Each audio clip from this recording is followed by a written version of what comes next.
Welcome back to the history book. Well, this is something that I know 99% of you are not going to believe, even though you're seeing it with your own eyes. This is a picture that I've taken when I was flying over the Philippines. As you can look closely at the bottom in the ocean, you can see that the Philippine Islands, part of the Philippine Islands. And you look at this is the wing, the right side of the aircraft. Below that, there's a white line that goes from one end to the other. This is the horizon. This is hundreds, thousands of miles as far as the eye can see. Of course, with our eyes we can't see far. But we have been brainwashed by media, by science, the government, to believe that we're living in a ball earth. And, we're going to believe the images that we see on the news, on the TVs, and the things that's portrayed by those that's manipulating, those that's the followers in this satanic world. And I know it's going to be hard to wrap your brains around that we're living on a flat earth, but this is so. So if you look up at the top right here, this is the water above. You look at the bottom down here, this is the water beneath the ocean. So the Bible tells us that there's a firmament. There's water above the firmament and water below the firmament. Right here at the top, there's a diamond glass dome that that covers the earth, that prevents anything from getting in and anything from getting out. And up here above is where the heavens where the Father and the angels reside, up above here. And I know the deception is that we're living in a universe with all these planets and everything, the sun, the stars, and everything, but it's inside the firmament, which is this glass dome firmament right here. But I know people are not going to believe their eyes. You're looking at it, or you can go out and take a trip, take a flight in an airplane, and look out over the horizon, flying over the ocean, and you can see the blue above is just as blue as the blue beneath in the ocean. So, but we're gonna get into it. We're going to get into it, and we're going to let the scriptures explain to us. It's been telling us all along, but we've been deceived. Because, again, we want to believe our politicians. We want to believe science. We want to believe those that's brainwashing us. So, all right, let's get into it. Genesis chapter 1 and verse 6, and it reads, "And Elohim said, let there be a firmament in the midst of the water." Okay, this firmament, this is something else in the scriptures that over the years, I really couldn't find one to explain this in detail. And so let's dig in and let us try to figure out what it is talking about. Okay, continuing. And let it divide the waters from the water. So there's this, whatever this firmament is, this is like a separation. There's waters on this side and water on that side, right? That's what it sounds like it's saying. Okay, let's go ahead on. Verse 7, and Elohim made the firmament and divided the waters which were what? Under the firmament from the waters which were above the firmament. And it was so. We need to do some investigation here. What in the world is the waters above and waters below? We need to go to the Strongs, I guess. Strong's Concordance, and maybe it'll shine a light and help us understand this. Okay. There it said it's a visible arc of the sky. So what is an arc? Arc is like the arc in St. Louis. I know we've all seen that. If you haven't been there, you've seen pictures of it. A curvature. So that's what it's saying that this firmament is. So I think we need a little bit more explanation on that. Let's go to Job Job in chapter 37, verse 18, and I think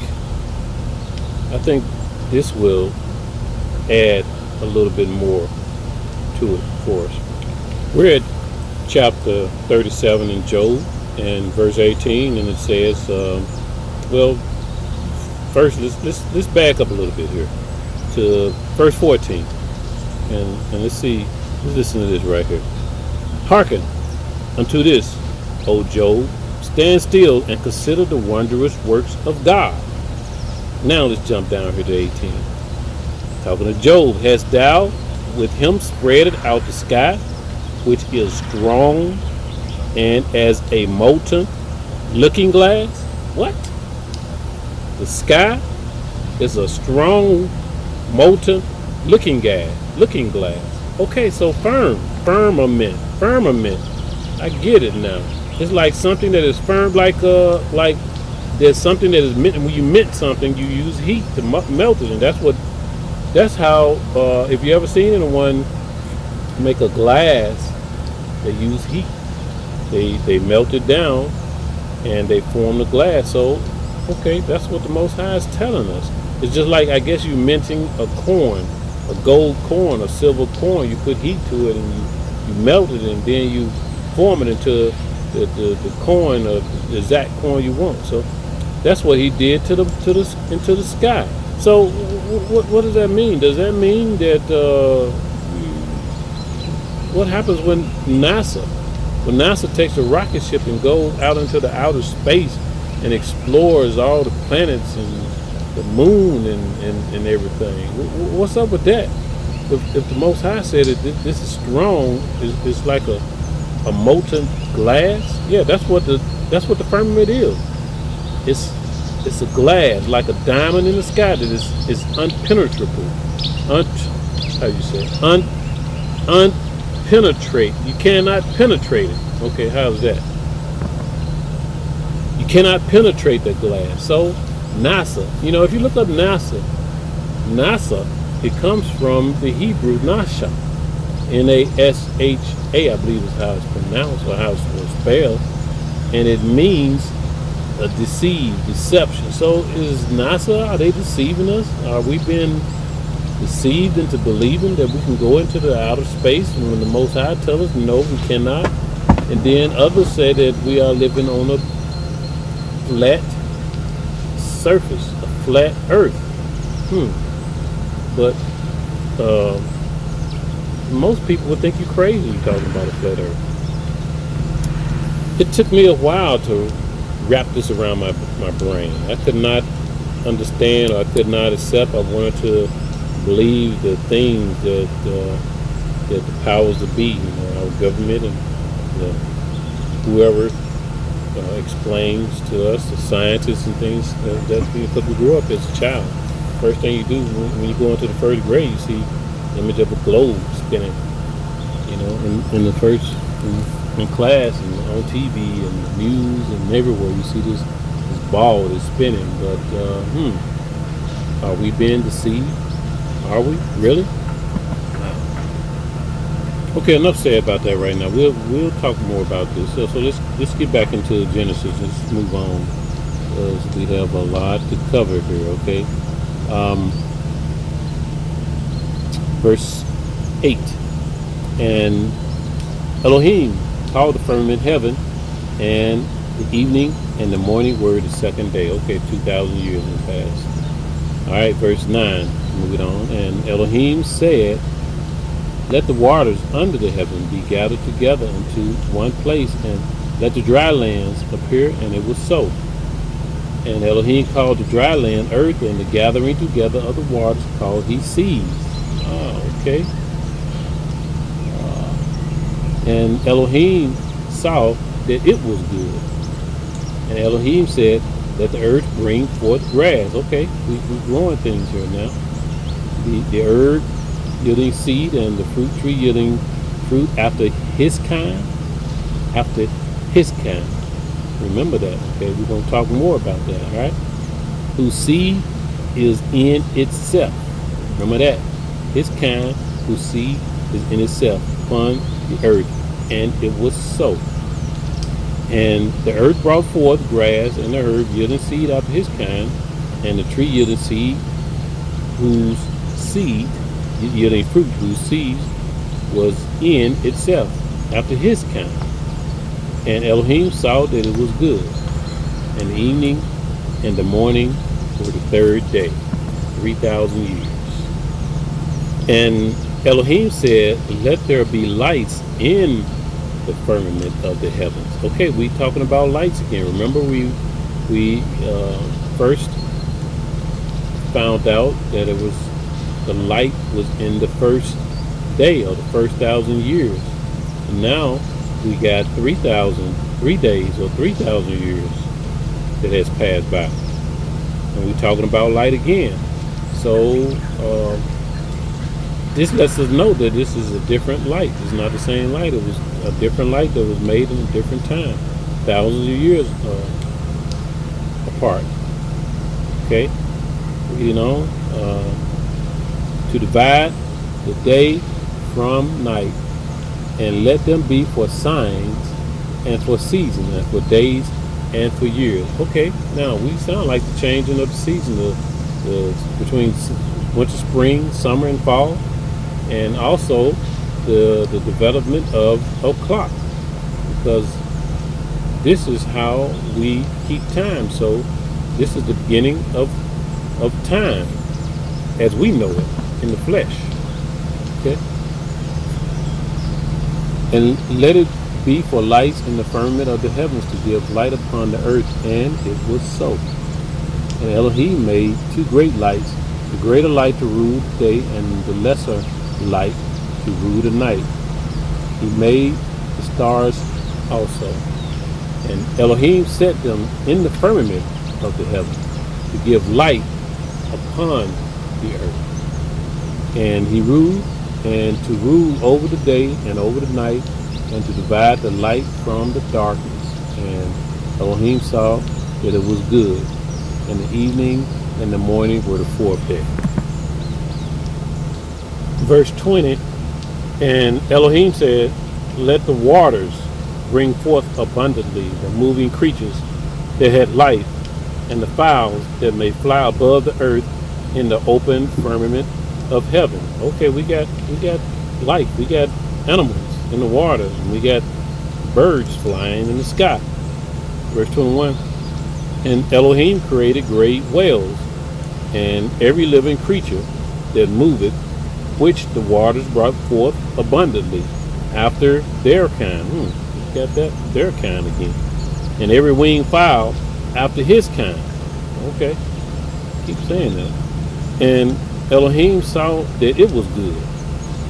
And Elohim blessed them, saying, be fruitful and multiply, and fill the waters in the sea, and let fowls multiply in the earth. And the evening and the morning were the 5th day, 5,000 years. We got animals here. We got creatures that's in the water, and we got birds flying in the open firmament in the sky of heaven. Okay, let's continue. And Elohim said, let the earth bring forth the living creatures after his kind. Oh, okay, on the ground here.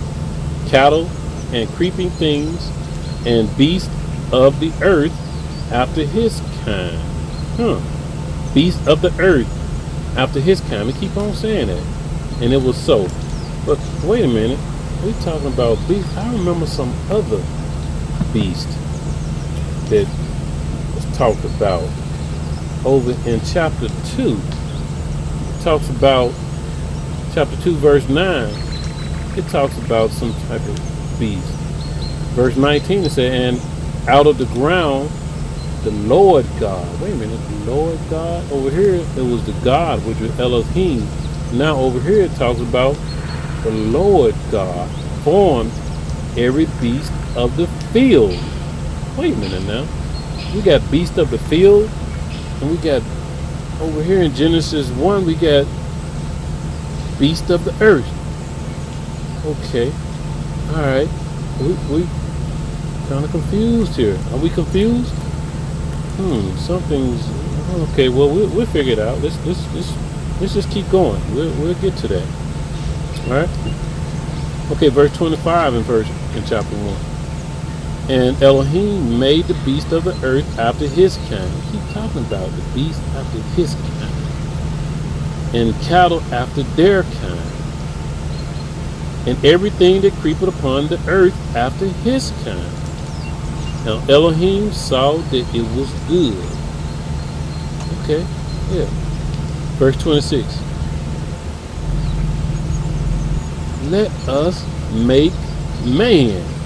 Let us make man in our image. Hold on, let's stop right here, okay? Let's take a pause. Let's take a break.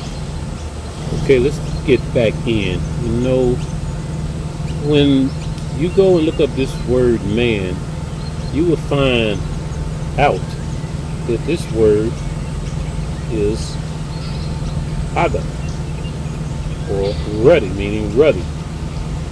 And this, you got two different words that mean the same thing. In the Hebrew is Adam. I mean, in the Strong's is when you go and look up this word man, you will find out that this word is Adam, or ruddy, meaning ruddy. And this, you got two different words that mean the same thing. In the Hebrew is Adam. I mean, in the Strong's is Adam. Right here is man. So man and Adam is the same thing. So in other words, and Elohim said, "Let us make Adam in our image." So what is that telling us? It's telling us that this is not the Adam, because we got another Adam, the Adam that is coming up in the next chapter, chapter 2, chapter 3, I believe. Chapter 2, one of them. I don't know. We'll get to it. But that Adam, what it's saying here is that this is letting us know that Most High, or God, Elohim, created all the different races. I know people are not going to want to hear this, but that's why I kept on saying his kind. When he made the animals, he made the herb, he made the trees after his kind, and the seed was in itself. That's the same with man. When you put an Asian man and an Asian woman together, what are they going to have? What kind of child are they going to have? Are they going to have a black baby? No. Are they going to have a white baby? No. When you put a black man and a black woman together, what are they going to have? Are they going to have a white child, or are they going to have an Asian child? No. The seed is in itself. If you put two together and they reproduce, you're going to produce the same exact thing that came together. Just like the animals, just like the herbs, just like the trees. Okay? Alright, now let's go on.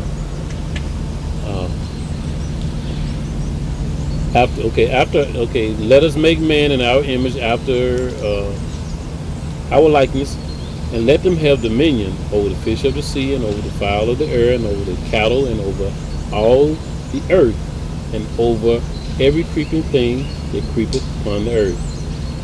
So, verse 27, it says, so Elohim created man in his own image. In the image of he created he him. Male and female created he them.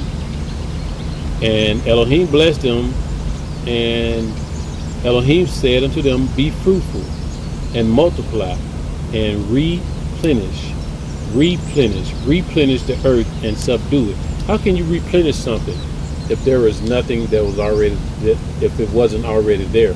So this lets us know that, like we talked about earlier in the other lesson, there were a lot of people before So once this was created, and when you're talking about replenish, okay, let me use an example. Let's say you go down to the restaurant, you sit down and eat, and the person comes to take your order, and you said, yeah, can I have a refill? Like, you're gonna look at you like, what do you mean refill? You haven't ordered anything yet. On the other hand, after you ordered, you had already ordered some tea, then the person come back and wait on you, say, yeah, could I have a refill? Then it makes sense, right? You refill something that you already had. So you replenish something that was already here. You replenish something that was here before. You had people here upon the earth before the first flood that destroyed everything.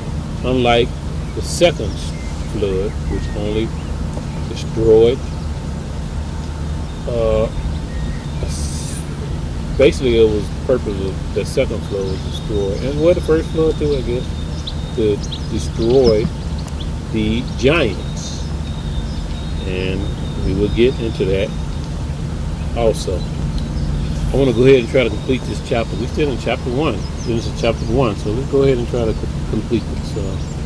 Continue on reading. It said, be fruitful, multiply, and replenish the earth, and subdue it, and have dominion over the fish of the sea, and over the fowl of the air, and over every living thing that moveth upon the earth. And Elohim said, behold, I have given you every herb bearing seed which is upon the face of the earth, and every tree in which is the fruit of a tree yielding seed. To you it shall be for meat, or for something to eat. And every beast of the earth, and to every fowl of the air, and to everything that creepeth upon the earth, wherein there is life, I have given every green herb for meat, and it was so. Every green thing that was upon the face of the earth was edible for animals, for fish, for man. Obviously there are certain things that man eat, that green things that he made for them to eat. Of course, you could not eat every green thing on the plant. Try to go out and eat a leaf off of a oak tree or something like that. See what happens. Your body, may have difficulty. You'll probably digest it, but it won't settle too good. So, okay. And verse 30, and to every beast of the earth, and to every fowl of the air, and to everything that creepeth upon the earth, wherein there is life, I have given every green herb for meat, and it was so. Okay, I think I read that.